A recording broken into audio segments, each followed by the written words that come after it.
Okay, this is a video response or a video help video for a fellow that made a video for me on a John Deere rear main seal. Well, I'm going to show you a couple things here. I got two engines here. This is a 531 engine block out of the 5020. This is the crankshaft. This is the seal. Yours has a plate that would come off the back. This thing here will come off of mine. You don't have to take...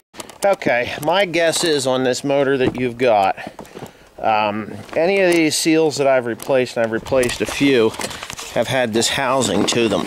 You can see it on this one also. Of course, it's snowing like crazy.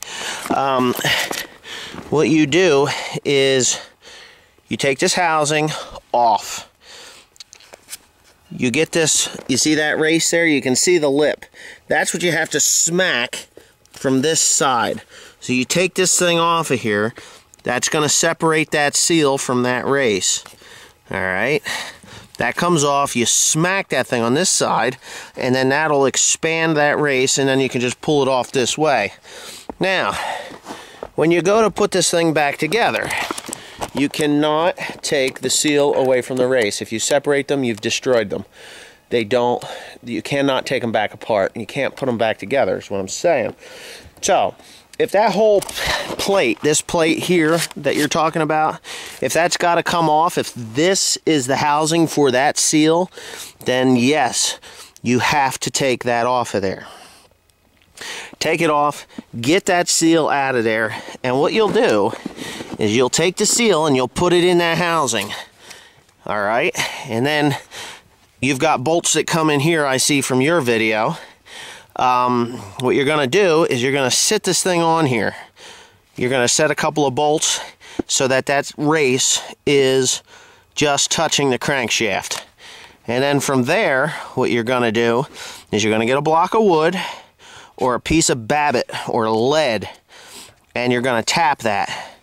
And tap it around. Then you'll tighten these bolts a little bit. Just make sure that the seal and the race go on this shaft together.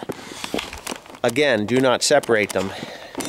But if there's a seal without a race, which I highly doubt, I don't know. I had 2040. Yeah, there's definitely a race there. This is out of the 5020. This one does not. Yeah, it does. It's got it. There's a race there too. So yes, you definitely have a race to deal with. Yeah, so that's what I'm suggesting you do, is to actually take that back plate off of there and then set the seal and race in that. It might take a couple of people, but you can tap that thing with, I mean, that's a steel ring, that race. So maybe a brass hammer, but I would definitely use lead or a piece of wood. Like, I think I've used a 2x4 or so. And then you just tap it on there until there's a beveled edge on the back of that, crankshaft. I always tap mine to the point where it's just past that beveled edge, and that should do it. Any more, I'll give you a call in a couple days. If you're still having troubles, just send me a message. PM me a message. I'll give you a call.